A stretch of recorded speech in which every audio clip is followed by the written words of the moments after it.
A minha luz, a minha salvação, e a ti me renderei. Se ao teu lado estou, seguro em tuas mãos, eu nada temerei.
Vem Jesus,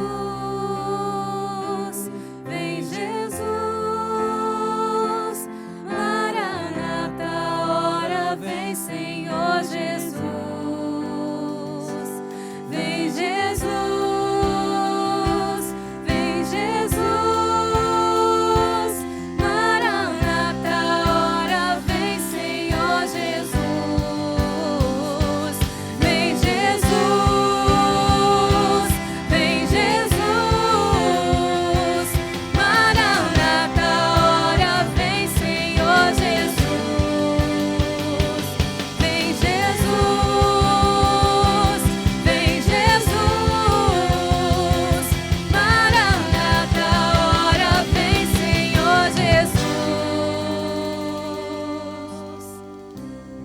Aleluia, Senhor. Nós aguardamos a tua vinda.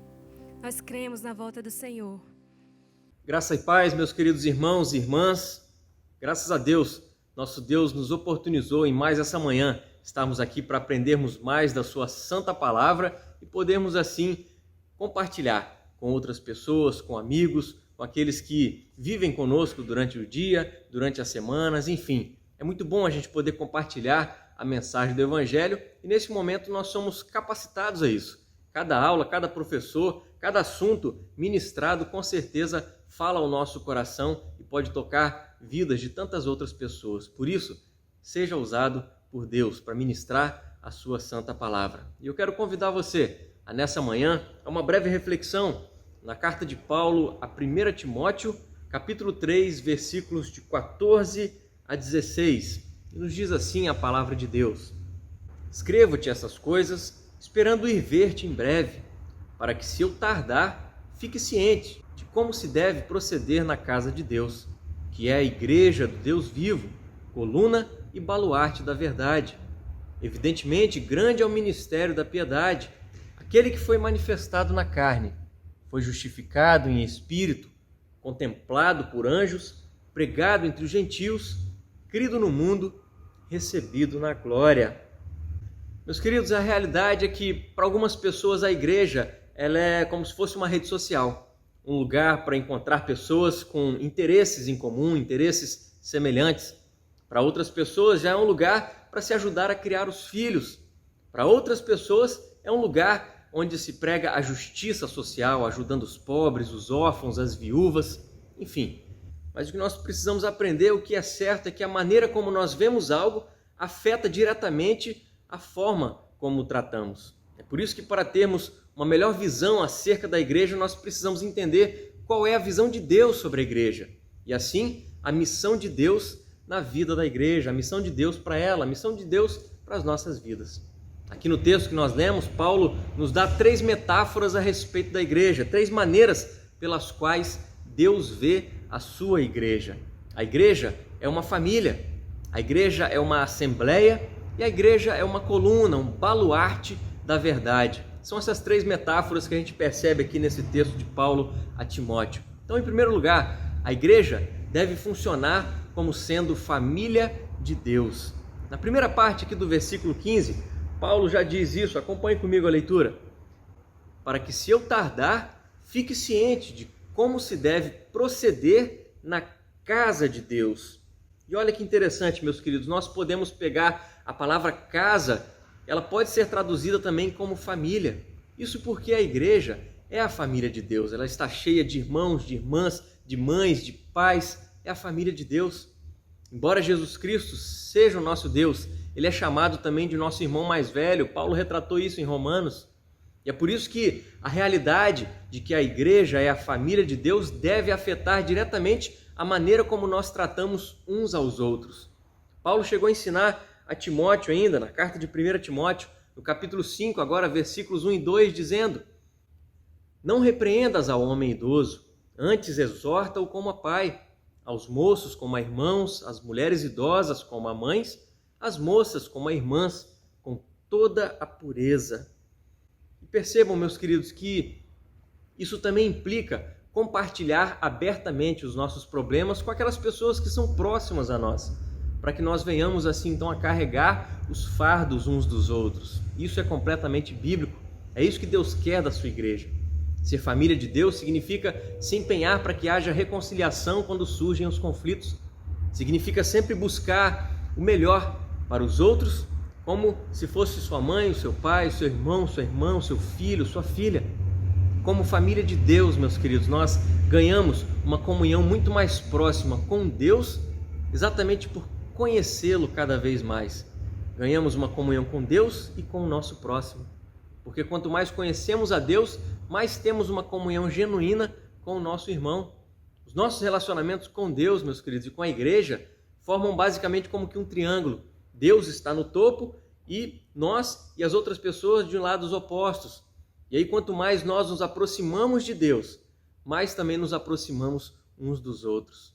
Essa é a consequência, meus queridos, de buscarmos cada vez mais o Senhor Deus. Melhoramos os nossos relacionamentos como corpo de Cristo Jesus, como família de Deus.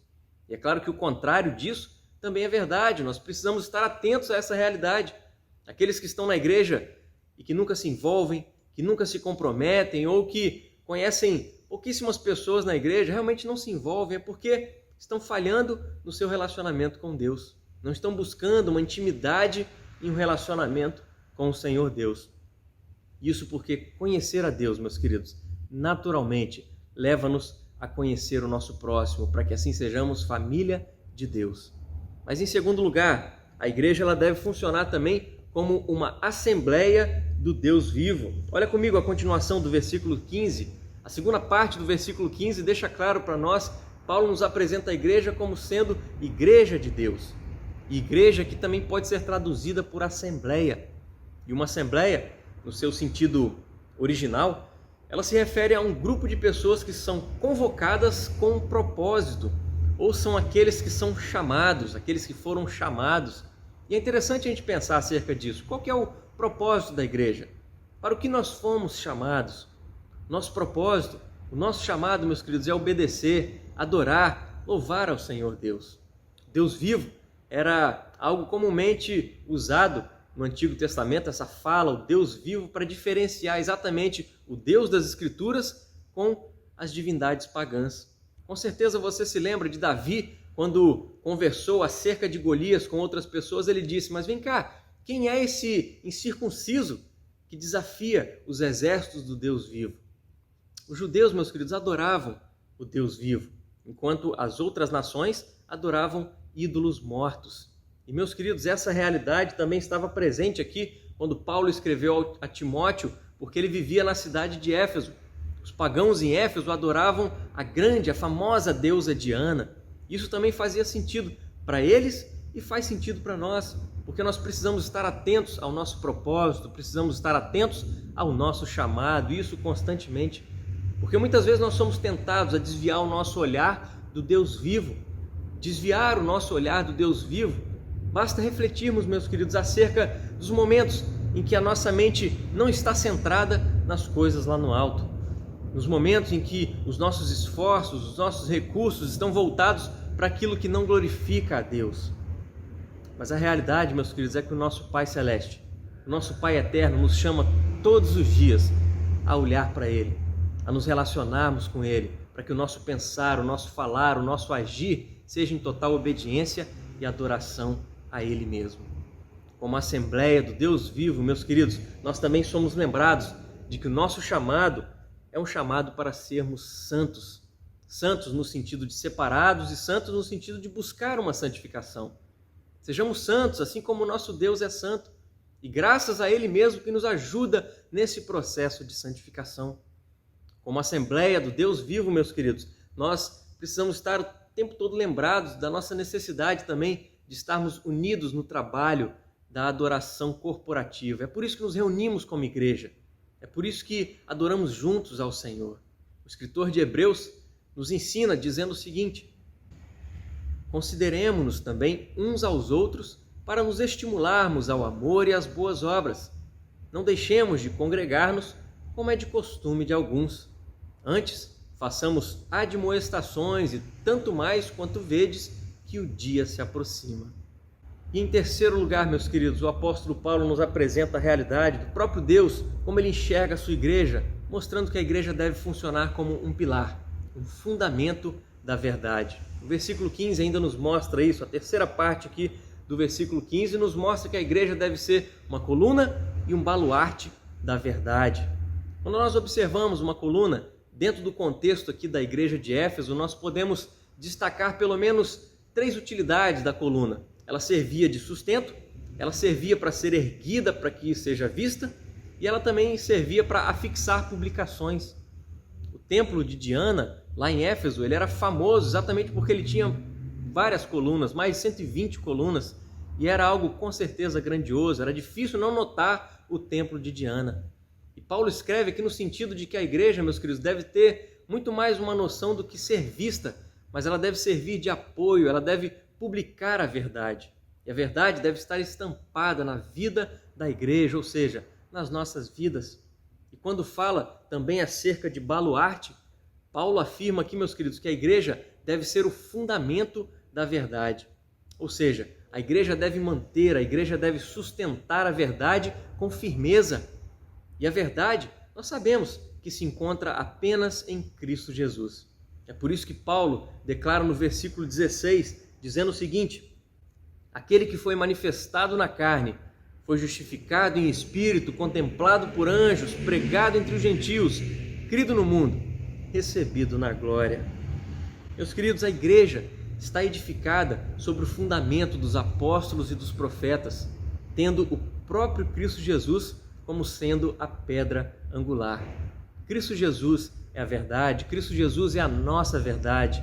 E é por isso que, como igreja do Senhor Jesus, como igreja do Deus vivo, precisamos evidenciar a pessoa de Cristo Jesus nas nossas vidas, para que Ele seja visto, para que assim nós anunciemos as boas novas da salvação, anunciemos as boas novas do grande amor de Deus, o grande amor de Deus que alcançou a minha vida e a sua vida, e tantos outros ainda há para alcançar.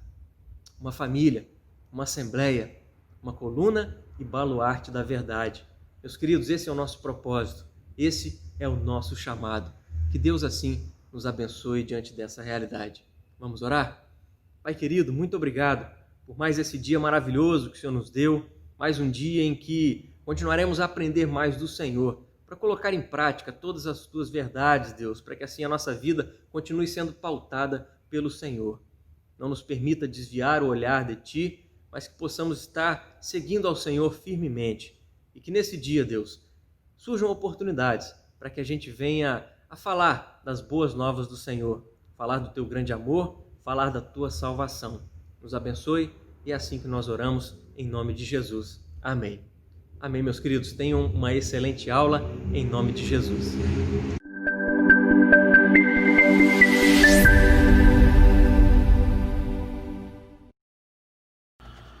Bom dia, meus irmãos. Mais um domingo que o Senhor nos permite estudarmos a palavra dele. Nós estamos na lição do capítulo 12 do livro Heróis da Fé, sobre a vida de Abraão. Confesso para os irmãos que essa lição que a gente vai estar conversando hoje, a lição de número 12, não foi uma lição fácil, porque envolve um momento na vida de Ló bastante complicado. É um texto difícil, um texto que a gente pode até dizer um texto feio da história da vida de Ló, apesar do livro ser sobre a vida de Abraão, mas a gente já vem a umas 3 lições falando um pouco sobre Ló, que era o seu sobrinho, e claro que faz parte da vida de Abraão, todas as pessoas que convivem conosco fazem parte da nossa vida.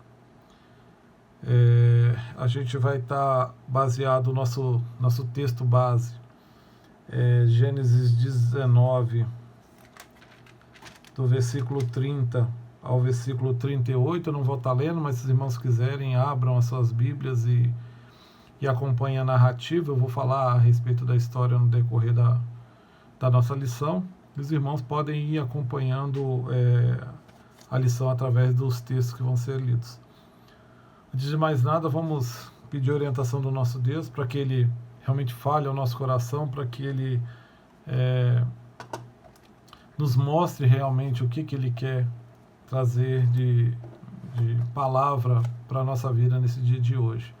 Eu vou aproveitar também, vamos orar pelas pessoas da nossa igreja que têm enfrentado alguma dificuldade, alguma enfermidade, e para que Deus também possa estar nos abençoando ainda nesse momento de pandemia, que parece que as coisas estão mais calmas, mas as coisas não estão resolvidas. Então que Deus realmente possa nos abençoar. Vamos orar. Senhor nosso Deus, nosso Pai, nós louvamos o Senhor, ó Deus, porque o Senhor nos concede mais um dia de vida, nos dá mais uma oportunidade, ó Pai, de aprendermos um pouco mais de Ti.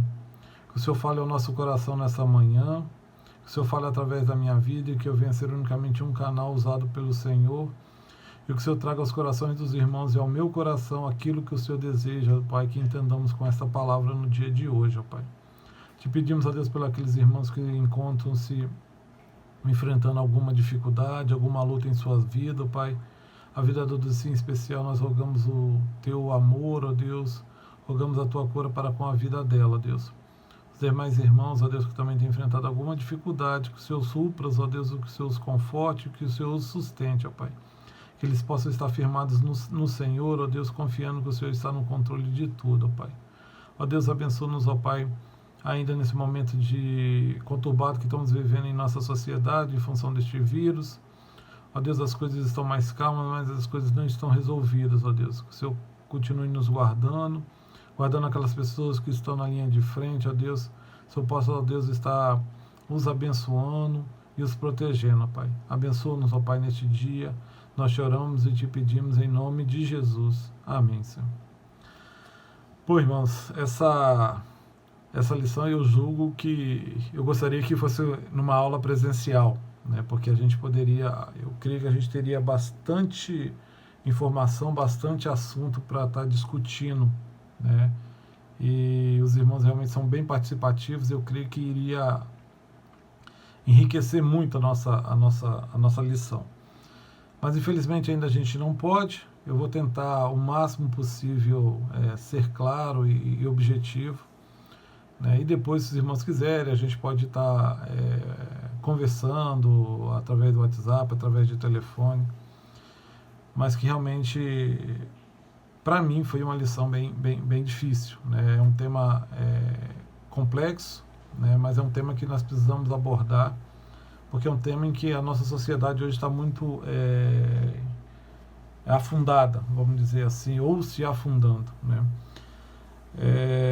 O título do livro, nesse capítulo, ele chama o seguinte: a superação da perigosa contracorrente da depravação.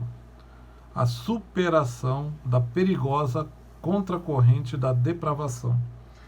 E aí ele cita o evangelista Billy Graham, né, que escreveu o seguinte: a obsessão pelo sexo sempre foi uma marca das civilizações decadentes, né?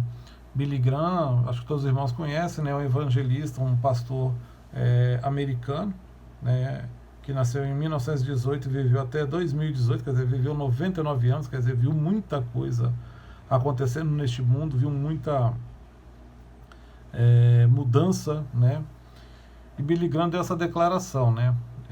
A nossa sociedade, né? A sociedade, na verdade, ele disse que as civilizações decadentes, elas tinham uma obsessão muito grande em relação à sexualidade, né? E hoje, né, na nossa sociedade, acho que a gente nunca viveu uma época em que esse conteúdo sexual ele estivesse tão presente, né, e de tão fácil acesso. A gente diz que, na verdade, o conteúdo sexual hoje ele é apresentado até de forma ousada, né?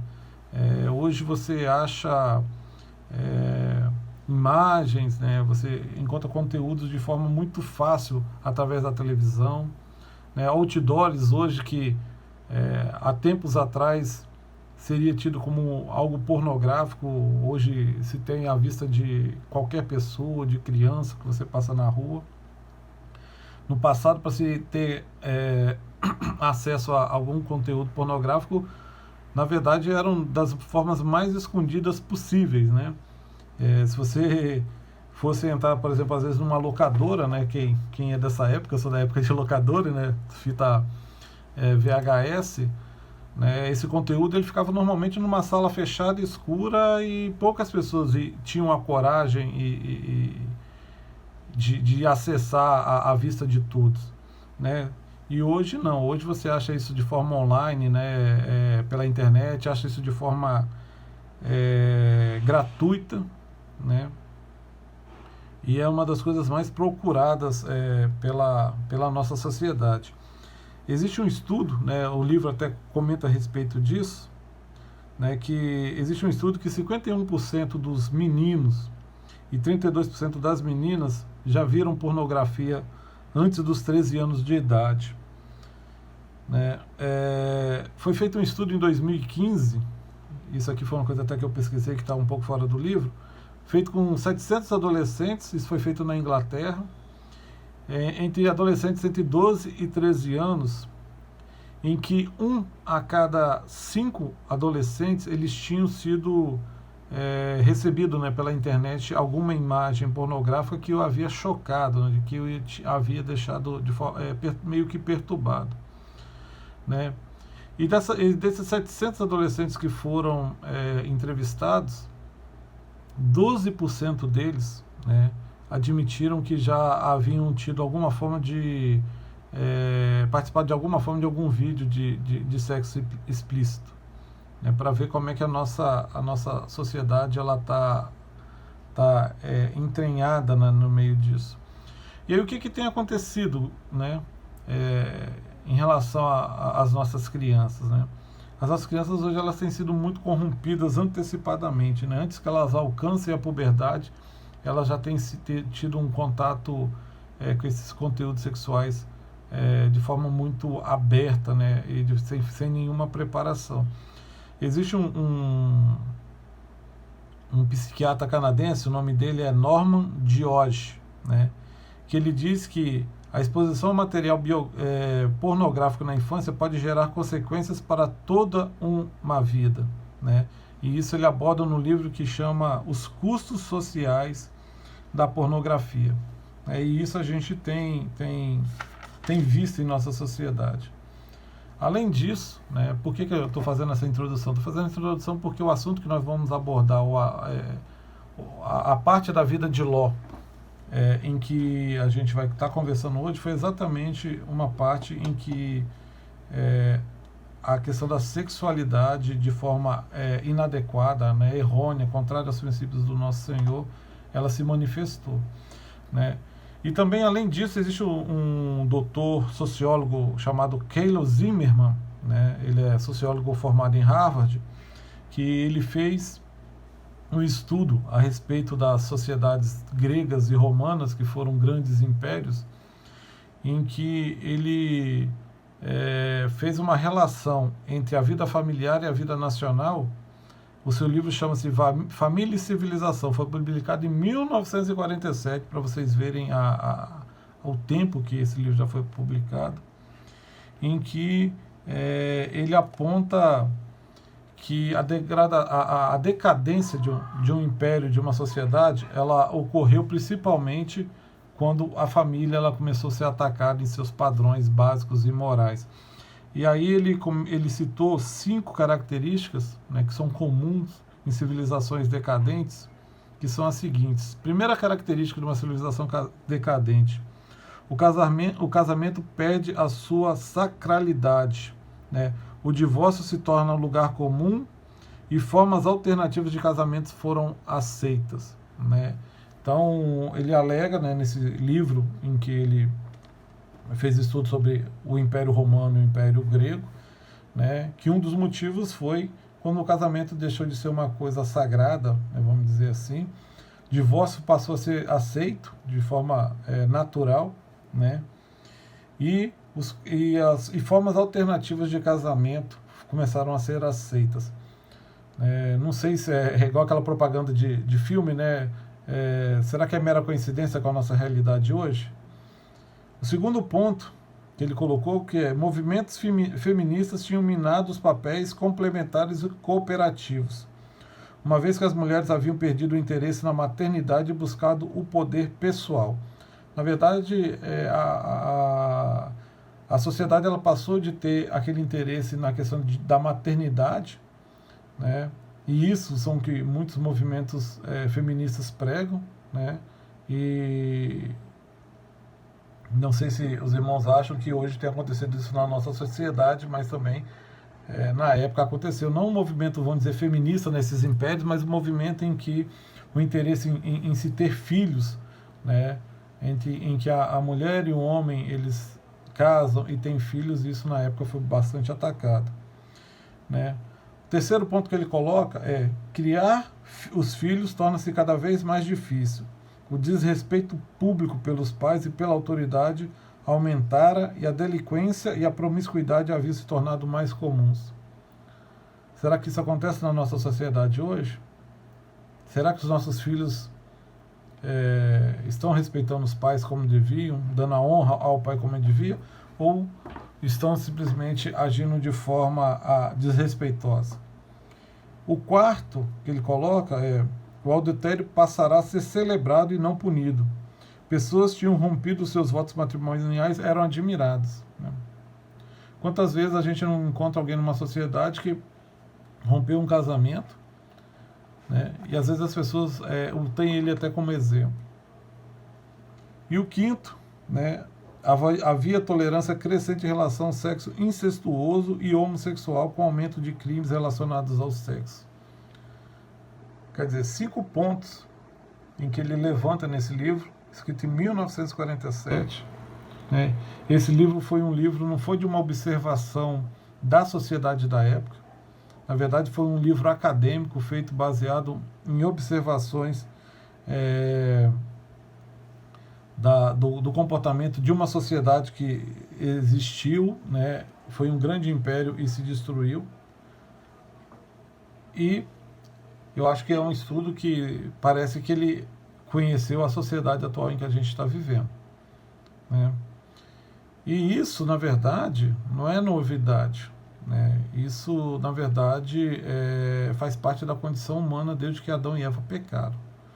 A gente precisa entender que a questão da depravação do homem é uma coisa que surgiu em função da consequência do pecado de Adão e Eva. Adão e Eva, depois que eles violaram a lei de Deus, né, a única regra que Deus tinha pedido que eles cumprissem, depois disso, não levou muito tempo para que viesse um outro pecado, né, em que um homem matou o outro, né?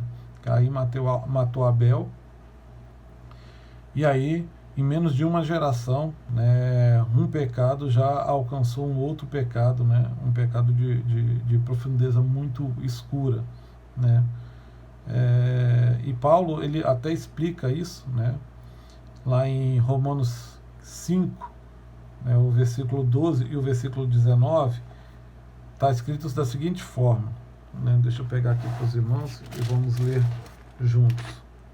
Romanos 5, 12 e 19.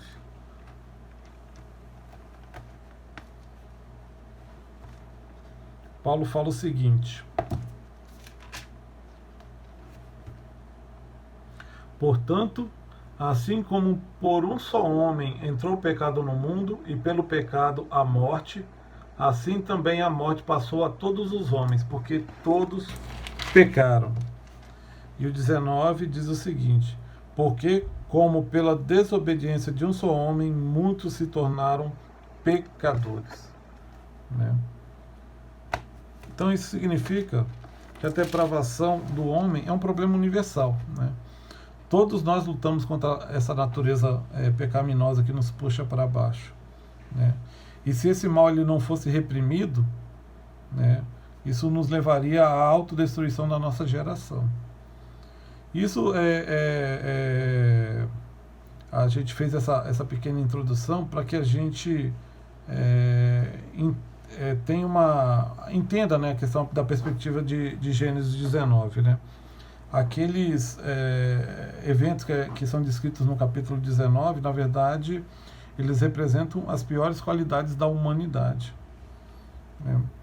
E se a gente não for cuidadoso, né, e esquecer que a gente também compartilha dessa mesma natureza, né, depravada, dessas sociedades, dessas cidades, na verdade, Sodoma e Gomorra, que é o que a gente vem estudando a princípio, foram condenadas, né?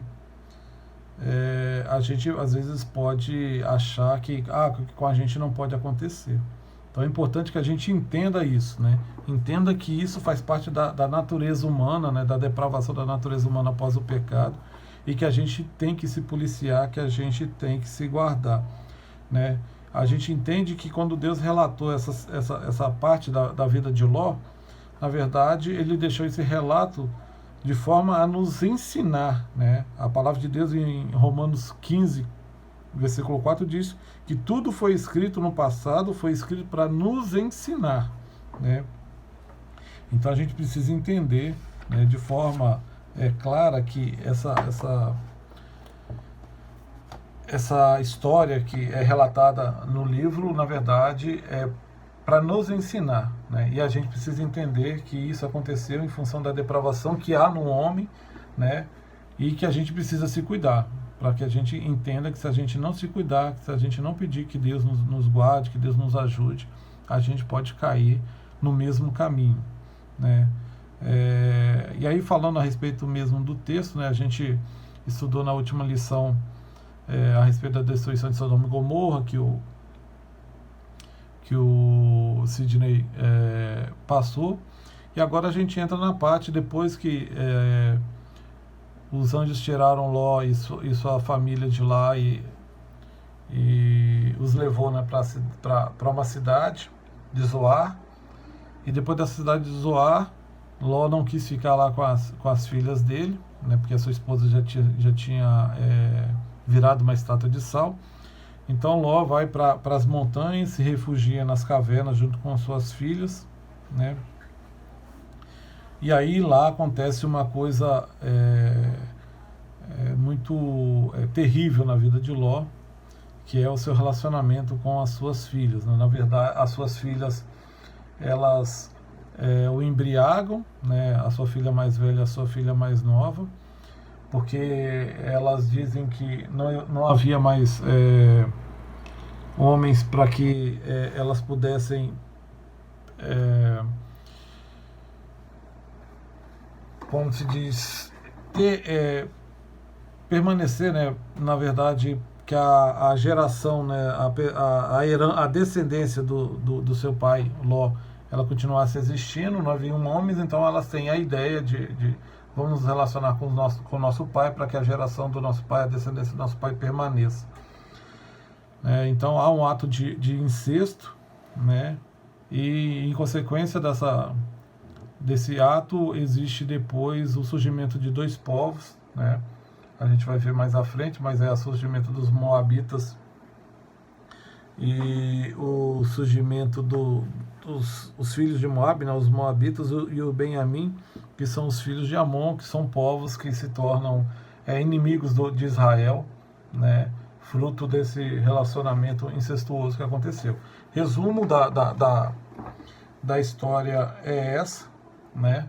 Mas o que a gente pode estar aprendendo com essa história, ou o que Deus pode estar nos falando em relação a essa história, né? Primeiro que a gente entende que a decisão de Ló de ir viver em Sodoma foi um dos primeiros passos e decisões que ele tomou que começou a sua decadência, né? Primeiro que ele foi morar numa cidade ímpia, uma cidade cheia de pecado, e a gente imagina o quanto que viver em Sodoma e deve ter trazido consequências ao cérebro de quem viveu ali, né? Primeiro passo, você entende, quando os anjos vão e tiram a família de Ló, a esposa de Ló resiste em sair da cidade, né? Quer dizer, Deus está falando, está querendo nos livrar e ela está querendo resistir e quer ficar dentro de uma cidade altamente pecaminosa, um esgoto moral, né? Depois Ló, quando os anjos aparecem e falam que vão destruir a cidade, aí Ló toma a atitude de querer oferecer as suas filhas, né, na cabeça da gente, né? Eu não sou pai de menina, né, mas eu tenho um menino. Eu fico imaginando, né, tipo assim, eu vou oferecer o meu filho, ou quem tem filho, oferecer a filha para proteger outro. Então, a gente imagina a cabeça que se teria, né? Depois Ló quer barganhar com os anjos. Quando os anjos o tiram, ele barganha, ele quer escolher onde é que ele vai viver, né? Depois ele vai viver em caverna. Ele poderia, de repente, ter procurado a ajuda de Abraão, refúgio com Abraão, mas não, ele vai viver nas cavernas. Quer dizer, a gente imagina que ele viver em Sodoma deve ter afetado muito a questão de raciocínio dele, e também, consequentemente, a gente imagina que isso aconteceu com suas filhas, né?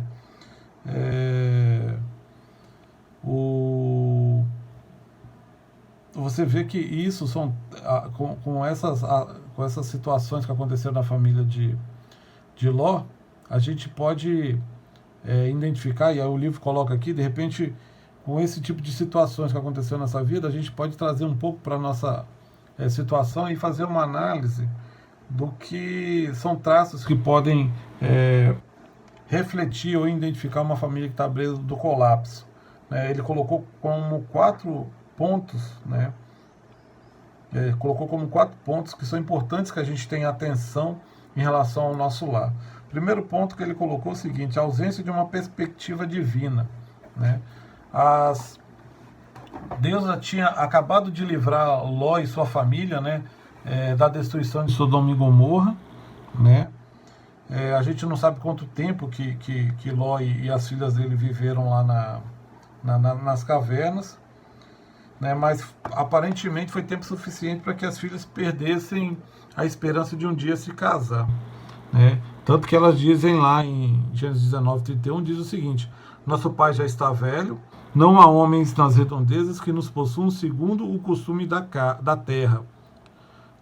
Então, aparentemente, elas perderam a esperança de um dia se casarem, e vão e tomam esse tipo de atitude. E aí a gente considera que a ausência de uma perspectiva divina, por quê? Porque se Deus os tinha livrado da destruição, eles deveriam entender que Deus estaria cuidando deles. E a gente não vê em momento algum Ló ou as suas filhas buscando orar a Deus, e pedir a Deus ou esperar em Deus. Em vez de perguntar a Deus o que eles deveriam fazer, eles simplesmente passaram a agir que nem os seus vizinhos agiam, vamos assim dizer. Tomaram atitude, mesmo que de repente algumas pessoas que viviam em Sodoma deveriam tomar.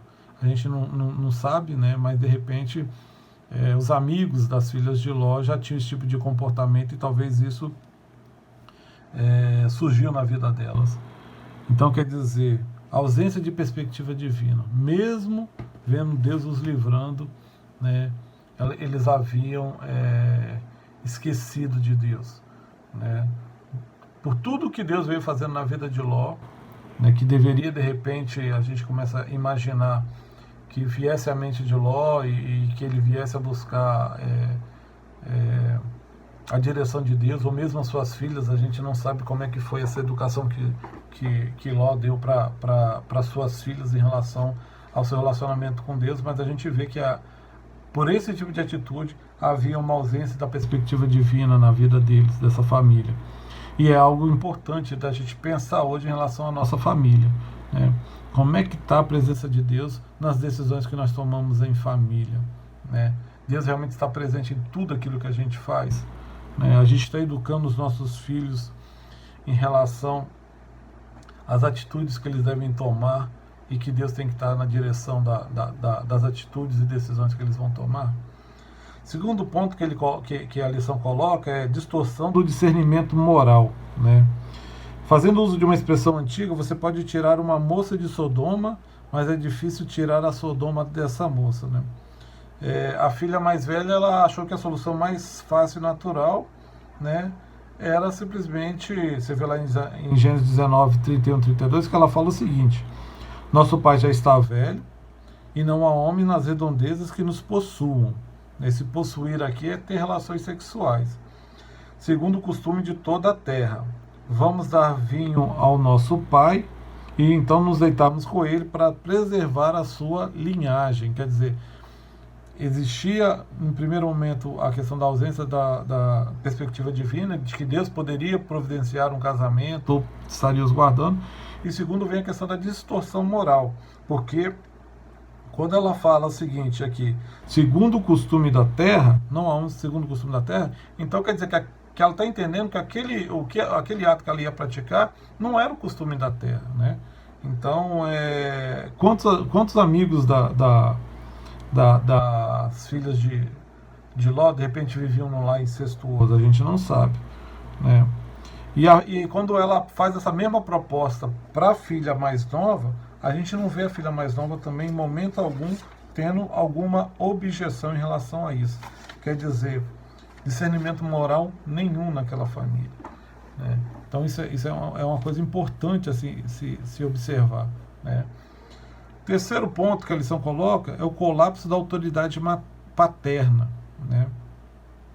A gente é de ficar bastante alarmado em que momento algum parece que a figura do pai, né, tenha sido um empecilho, né, para que as filhas fizessem o que elas fizeram, né? Elas passaram uma fronteira muito importante, né? A gente vê que claramente elas não enxergavam o pai delas, o Ló, como um homem que devia ser honrado e respeitado, né? O que nos passa é que Ló, ele não foi um líder espiritual para suas filhas, né? Os anos em que eles viveram ali em Sodoma, o crescimento das suas filhas, aparentemente não houve uma liderança espiritual dada por Ló, né? E dá a entender que o comportamento de Ló para com a sua família era um comportamento daquele que a sociedade em qual ele vivia aceitava. Ló aparentemente parece que era uma pessoa bem passiva, né? Em relação a cuidar da sua família espiritualmente, né? A gente imagina que a sociedade que eles viviam devia ter com certeza tinha um comportamento que não agradava a Deus, e para que eles fossem aceitos à sociedade, eles estariam adotando o mesmo tipo de padrão de comportamento e não se corrigindo internamente. E isso é uma coisa que a gente tem que bastante prestar atenção também na sociedade que a gente vive, né? Como é que tem sido o nosso comportamento? A gente tem sido realmente diferente dentro da sociedade, dentro dos amigos que a gente convive, aqueles amigos que não professam da mesma fé, que não agem da mesma maneira que nós, que não creem da mesma maneira que nós cremos, né? Nós vivemos numa sociedade, a gente não vive numa bolha, né? E a gente convive com todo tipo de pessoas. Só que, será que o nosso comportamento tem mostrado diferença? A nossa família, os nossos filhos têm entendido que eles têm que ser diferentes do que a sociedade prega hoje, né? Há um colapso da autoridade paterna na vida de Ló, né? E como é que está a nossa vida hoje com a nossa família? E o quarto é o aumento da insensibilidade imoral, né? Filhos que são expostos repetidamente à imoralidade durante um longo período de tempo perdem a sensibilidade, tornam-se emocionalmente insensíveis e espiritualmente indiferentes. Se a exposição começar no início de sua formação, eles nunca desenvolvem a consciência, né? E aí a gente observa isso quando as duas filhas de Ló, né, elas são duas jovens que, sem nenhuma preocupação, elas colocam o plano delas em ação, né? Lá em Gênesis 19, 34 a 35, diz o seguinte: no dia seguinte, né, após a conversa que elas tiveram, a filha mais velha disse à mais nova: Ontem à noite deitei-me com meu pai. Vamos dar-lhe vinho também esta noite, e você se deitará com ele, para que preservemos a linhagem do nosso pai. Então outra vez deram vinho ao pai naquela noite, e a mais nova foi e deitou-se com ele. E ele não percebeu quando ela se deitou, nem quando se levantou. Quer dizer, não havia sensibilidade, né, em relação à imoralidade nenhuma, né? Foi uma ação em que elas tomaram e nem se preocuparam nas consequências desses atos. E aí também é outra coisa que a gente tem que trazer para nós. Quão sensíveis nós estamos sendo, ou quão insensíveis nós estamos sendo em relação à imoralidade que hoje é nos apresentada no mundo, né, na nossa sociedade. E aí o que veio de consequência disso, né? A consequência disso está lá em Gênesis 19, 36, que diz o seguinte: algumas semanas depois, os sinais físicos eram claros, né? Aí 19:36 diz: assim as duas filhas de Ló engravidaram do próprio pai. Aí passado 9 meses, possivelmente, né, porque é o tempo de gestação, nos versículos 36 e 37, né, e a gente não ouve mais se falar sobre Ló, né? a gente não vê Ló em nenhuma forma confrontando o que foi feito, né, nesses períodos. A gente não vê Ló corrigindo as suas filhas, né? Para falar a verdade, a gente não ouviria falar de Ló em momento nenhum, ou não saberia mais de Ló, se não fosse a consequência dos atos, né, do nascimento dos filhos das filhas de Ló, né, ou dos seus filhos também, vamos assim dizer. Foi que quando as filhas de Ló, elas tiveram os moabitas, né, a mais velha colocou o nome de Moab, que significa do pai, porque o nome tinha um significado naquela época, né? Então ela sabia o que ela tinha feito, tanto que ela deu o nome de Moab. E a filha mais nova chamou o filho de Ben-Ami. Filho Ben-Ami quer dizer filho do meu parente. Então elas sabiam do que elas tinham feito, né? E aí a gente não ouve mais falar de Ló. Aí volta a narrativa sobre a vida de Abraão. E a gente só sabe a respeito de Ló desse período em diante, foi porque os Moabitas e os Amonitas são povos que foram incansáveis contra a luta contra Israel, né? E diante disso, né, a gente precisa realmente estar pensando, né, na desintegração da família de Ló e pensando um pouco como que nós temos cuidado da nossa família para que isso também não aconteça com a nossa família e também não aconteça com a nossa sociedade, né? Antes de chegar nos pontos finais aqui da lição, eu andei pesquisando um pouco a respeito da questão do marxismo cultural, né? E Engels, que foi um dos fundadores do marxismo junto com Karl Marx, ele tem um livro em que o livro chama-se A Origem da Família, do Estado e da Propriedade Privada, em que ele aborda em que as famílias antigas não existiam essa questão desse padrão judaico-cristão, né, que as famílias elas viviam livres, né, e todo tipo de relacionamento sexual era possível, inclusive a questão do incesto. E aí a gente tem que ficar muito esperto, né, muito atento isso está de uma forma não tão velada hoje mais na nossa sociedade, né? Existem muitas pessoas que defendem esse tipo de comportamento e nós como cristãos a gente precisa estar bastante atento a esses movimentos dessas sociedades organizadas ou desses grupos organizados que querem destruir a família. E a gente entende, né, e reconhece que a destruição da família é o primeiro princípio para a destruição de uma nação, de um povo, né, e para a perdição de uma sociedade como um todo.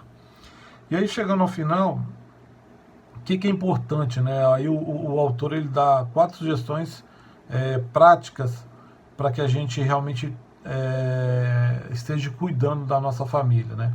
A primeira sugestão é a seguinte: reconheça que ninguém está imune aos perigos, né?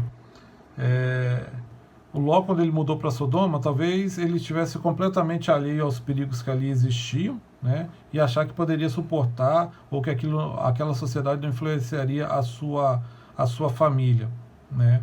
E esse foi um erro, né? Esse foi um erro dele.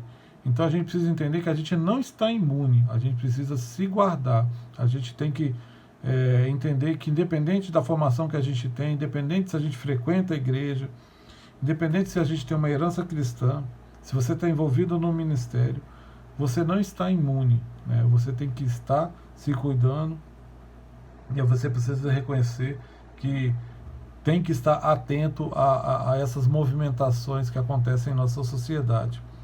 Segundo ponto tenha atenção à questão dos sinais sutis, né?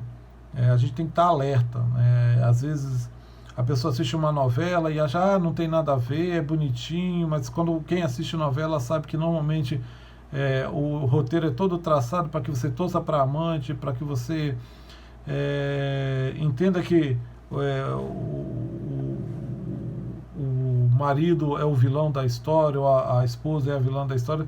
Existe sempre uma questão sutil, se cria uma história bonita por trás, né? E a gente precisa estar alerta em relação a isso, estar alerta em relação ao que os nossos filhos estão acessando, né? Com o que eles têm se divertido.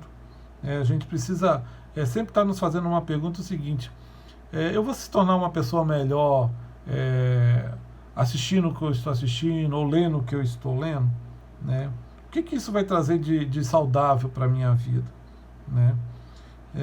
Meu filho vai se beneficiar disso? Isso vai trazer algo bom para ele? Então são perguntas que a gente precisa se fazer, né? A gente precisa estar atento às coisas sutis, porque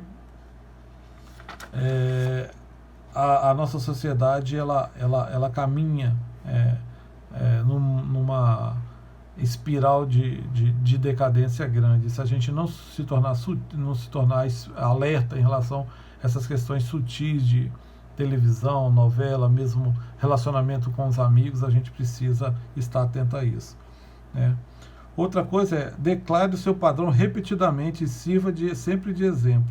Independente de quem você vive, você tem que declarar a forma como você crê, como é que você entende, que você preserva a família, que relacionamento é homem e mulher, que os filhos devem obediência aos seus pais, devem ter respeito aos seus pais, que a família é um projeto de Deus. Então você tem que declarar isso repetidamente, você tem que ser exemplo na sociedade, independente se algumas pessoas que vivem ao seu redor têm outro tipo de visão, uma visão liberal, no sentido de que isso é coisa de gente antiga, gente passada, o mundo moderno não aceita mais isso. Mas nós não devemos ser modernos, nós devemos ser aquilo para o qual Deus nos escolheu, para o qual Deus nos separou. E por último, previna-se contra a passividade. Não seja passivo, né? A passividade é o inimigo. A gente não tem que estar vendo as coisas que estão acontecendo ao nosso redor e agir como se aquilo ali não fosse impactar a nossa vida, a vida dos nossos filhos, né? A gente precisa estar alerta, né? A gente tem que cuidar dos nossos filhos, né? A gente tem que cuidar do lugar em que a gente vive, né? A gente não pode ser passivo ao que está passando em nossa sociedade. A gente tem enfrentado grandes lutas ultimamente, de uma forma até mais declarada, até pela nova direção que tem se tomado um pouco a sociedade, né? E a gente tem visto esses grupos que pegam muito essa questão dessa liberdade ou libertinagem se manifestando até de uma forma um pouco mais clara do que se estava fazendo, né? E a gente tem que se posicionar. A gente tem que se posicionar para evitar, né, o que aconteceu com a família de Ló, né? Uma família que começou sendo abençoada por Deus, né? A gente sabe o princípio da história da vida de Ló junto com Abraão, como Deus abençoou Abraão e consequentemente abençoou a Ló, e como é que a vida dele agora terminou, né? Sem família, de forma decadente, praticando um pecado absurdo, né? Por quê? Porque às vezes não se cuidou, porque não esteve alerta, né? Porque se tornou passivo, porque quis ser aceito pela sociedade. Então que a gente entenda que a história que Deus deixou registrado no livro, né, a respeito da vida de Ló, é algo que veio para nos ensinar, para que a gente realmente entenda, né, que a gente não está imune a isso, que isso faz parte da natureza humana após a queda, a entrada do pecado no mundo, mas que a gente tem que resistir, né, que a gente tem que pedir forças a Deus e pedir que Deus nos guie, para que a gente tenha realmente forças, que a gente possa viver nessa sociedade de forma diferente, separado, conforme é o projeto de Deus para as nossas vidas. Que Deus nos abençoe neste domingo, que Deus abençoe a sua família, que Deus proteja a sua família, proteja os seus filhos, né, proteja os nossos filhos, nos proteja e nos guarde de todo o mal. Espero que os irmãos possam ter gostado da lição, espero que os irmãos realmente que Deus possa realmente ter falado ao coração dos irmãos, como falou o meu coração, e que a gente esteja alerta para ouvir aquilo que Deus quer falar para nós. Que os irmãos tenham um bom domingo, um abraço para todos, que em breve voltemos a ter a nossa escola dominical presencial, porque eu creio que essa lição a gente não teria terminado ela se nós estivéssemos em sala, porque a gente teria bastante coisa a estar discutindo junto. Mas que Deus nos abençoe. Um abraço a todos e um bom domingo.